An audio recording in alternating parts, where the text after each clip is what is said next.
Bonjour les amis, j'espère que vous allez bien. Je suis Pascal Trefingui, on est à Agua Vermelha, on est dans la réserve indigène principale de Bahia. C'est une réserve Patacho de 16 000 hectares où on intervient dans un projet d'agro-tourisme autour de l'exploitation du cacao et la réalisation de maisons en partenariat puisqu'on associe des familles européennes avec des familles Patacho dans une entraide mutuelle, c'est-à-dire qu'on les accompagne dans leur vie économique et d'un point de vue technique. Eux, ils ont des grandes terres, nous on a une petite terre ici. Eux, ils ont une grande spiritualité, nous on a aussi une grande spiritualité.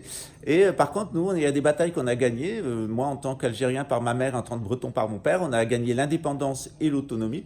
Donc on partage cette expérience avec une aide technique et une aide psychologique pour entrer dans la modernité, en particulier une aide technique. C'est la particularité de notre temple, c'est qu'on est des bouddhistes qui sont en partenariat avec des indigènes. Mais c'est pas aussi curieux que ça, parce qu'en réalité, ici, la culture indigène des Patachos, elle fonctionne sur un système de gnose qui est exactement le même que celui que nous avons dans notre temple, le système de gnose du bouddhisme Bön, qui a une origine sumérienne.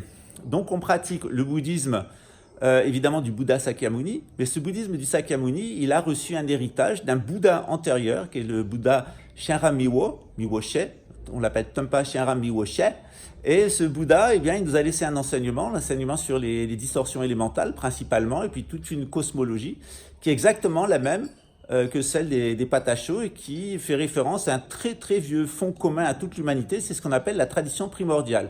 Alors, comme eh bien, nous, en tant qu'Européens, on a été peuple européen et peuple nord-africain qui avons été exposés à l'invasion édomite et puis à la destruction de nos civilisations, et puis la destruction de nos cultures, la destruction de notre langue et de nos traditions. On a dû adopter le christianisme, et puis effectivement, on a dû adopter la modernité. Et puis, eh bien, en Algérie, il y a eu un mouvement de libération nationale où on a foutu les Européens dehors. Ceux qui voulaient rester sont restés. Ils ont tout simplement adopté la culture de l'Algérie. Un certain nombre d'entre eux se sont convertis à l'islam. Ceux qui ont voulu rester chrétiens et juifs sont restés chrétiens ou juifs. Et puis, eh bien, ils sont des Algériens comme les autres. C'est pareil avec les Bretons. Les Bretons, on a été les seuls à tenir tête à l'Empire romain. Après, on a été les seuls à tenir tête à Charlemagne. Ensuite, on a aidé, les Vikings nous ont aidés. Donc, on a aidé ceux qui sont devenus les Normands. On les a aidés à conquérir la Grande-Bretagne, qui était notre ancienne terre. Et puis, eh bien, il y a toujours un partenariat entre ces hommes du Nord et nous, les Bretons. Moi, je suis algérien par ma mère et breton par mon père.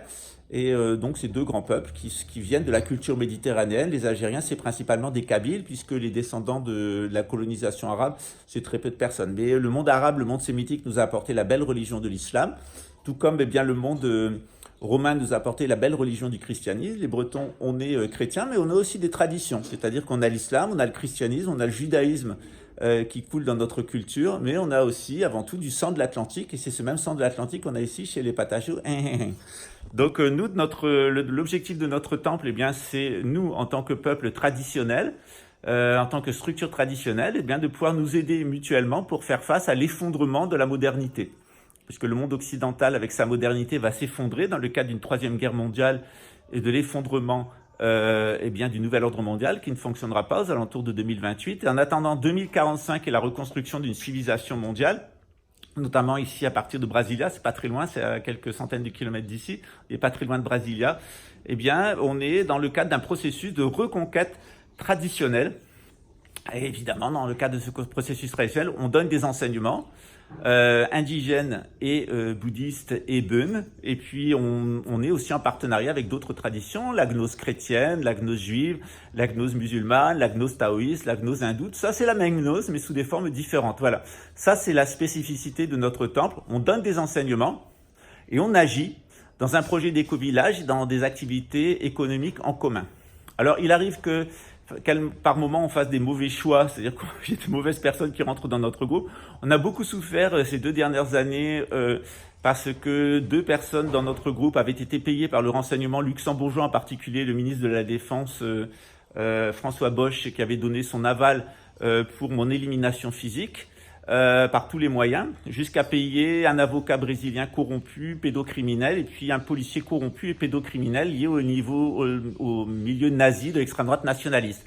C'est pas étonnant les écologistes allemands, lorsqu'ils ont été élus au Bundestag, eh bien, ils ont fait le salut hitlérien. Il y a un lien congénital entre le nazisme et l'écologie, que vous allez d'ailleurs retrouver chez une personne qui a fait une campagne médiatique contre nous, qui maintenant a des ennuis avec la justice pour des rapports sexuels avec des mineurs en marge de ses concerts, qui est Jabba, enfin plutôt Gawain Seiler de babylonedescoudit.fr, qui s'était fait connaître pour chanter des chansons satanistes, du rock sataniste américain, du programme MK Ultra, en mode reggae, afin de détruire le rastafarisme en Suisse. C'est ce qu'on appelle un imbécile utile. Voilà, alors cet imbécile utile et les gens qu'on a eu ici nous ont fait une mauvaise presse.